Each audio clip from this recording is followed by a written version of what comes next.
Xinjiang, also known as the Wild West of China, is the country's largest province and once the heart of the Silk Road. It's also a place of striking contrast. Its land is split between beautiful snow-capped mountains called Tianshan and barren deserts. Its people is mostly split between the Uyghurs and Han Chinese, along with 40 other smaller ethnic groups. Although nowadays Xinjiang has gained an undesirable reputation due to the conflicts between the Uyghurs and the Han Chinese, Xinjiang is increasingly attracting visitors because there is no denying the land's sublime beauty, history, diverse culture, and of course, the food. I personally would love to travel to Xinjiang because I've always wanted to see the heavenly mountains and of course eat myself to multiple food comas. But before I make it there, exploring its culture through food is as close as I'm gonna get. That's why I'm at the Eden Silk Road restaurant here in Fremont, California in the Bay Area. I was told about this place by a fan I met randomly one day. So of course, I came, I ate, I fell in love. Now the food in Xinjiang, and I know a lot of people don't like to call it Xinjiang food because there are so many ethnic groups in Xinjiang, but the food there resonates a lot with the food from the Middle East. Spices like cumin, chili, cinnamon, garlic, saffron, and sesame are used a lot. There's also a lot of bread, noodles from the Chinese influence, and lamb because of the Muslim population. And today I'm gonna introduce you guys to some of my favorite Xinjiang dishes at this place, so let's go eat. Now, if you were a guest at any local Xinjiang resident's home, as soon as you walk in the door, the first thing they're gonna give you is a beautiful cup of milk tea. Now, I love milk tea, but this isn't some powdery cup of tea that you'll find at your local Quickly. And what they like to add in here are assorted nuts and raisins.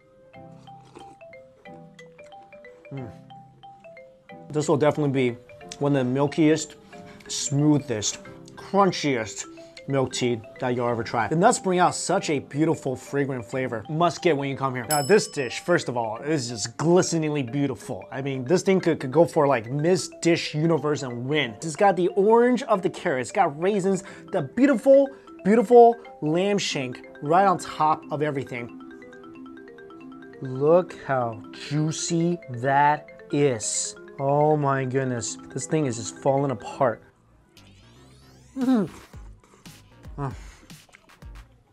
God, it's just falling off the bone. They do have an option here where you can order an entire lamb. I think next time I'm gonna do that for myself. Seriously, so incredibly tender, this thing. It's just falling off. Salty, savory, gelatinous. Awesome lamb. I'm gonna try this rice. Never had rice with raisin in it before. I know I haven't ate anything yet today. This is my first meal, but wow, this is wonderful. Every bite you take is savory, flavorful, carroty, raisiny, slightly sweet. You can taste every single grain of rice. That's also something I really like about this rice because I like my rice individualized. I like them independent. I don't want them all smushed together and it turned into this mushy pile of slime, but this is so amazingly good. They also gave me some salad to eat with this. It looks like it has some lemon on there. Some cucumber, lettuce. Oh wow, oh I like this. This tastes almost like salsa. And it's really perfect because your lamb is so gelatinous and fatty. This does a great job of breaking all that down.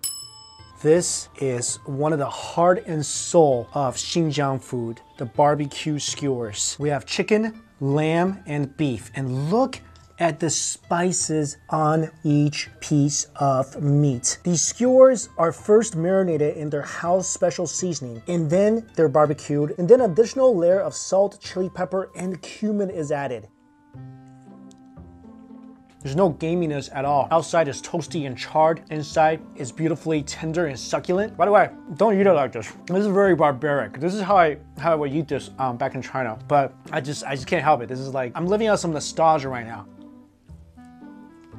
You guys see the juice from the chicken like just being flown everywhere? Amazing. And finally, the beef. The beef is not chunks of beef. They actually tell me they have to use their hands and kind of mold the beef onto this little barbecue sword here. Oh.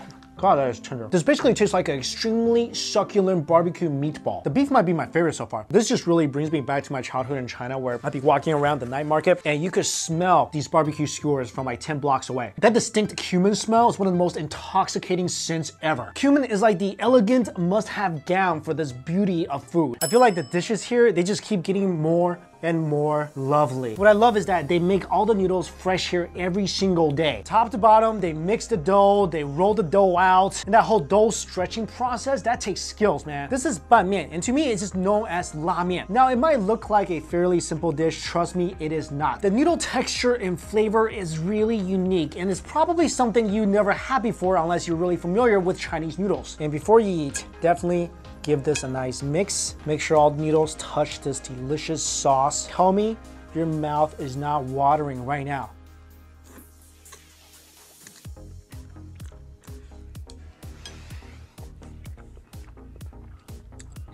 Holy noodle, that's good. That texture is so wonderfully chewy. And what I love about Chinese noodles is that they grab onto the sauce so well. So every bite, you get a nice taste of this sauce. If you guys are not near a restaurant that makes you fresh noodles, I do have a recipe for biang biang noodles. I'll put that in my description box. Go home, try that out, and you'll kind of understand what I'm talking about here. And these noodles are even more springy than I feel like the typical Chinese hand stretched noodles. And to me, the springier, the better. Delicious. Now for the grand finale. We have a bed of noodles that is of course freshly made, and that is sitting underneath this literal mountain of chicken. There's a lot of chicken in here.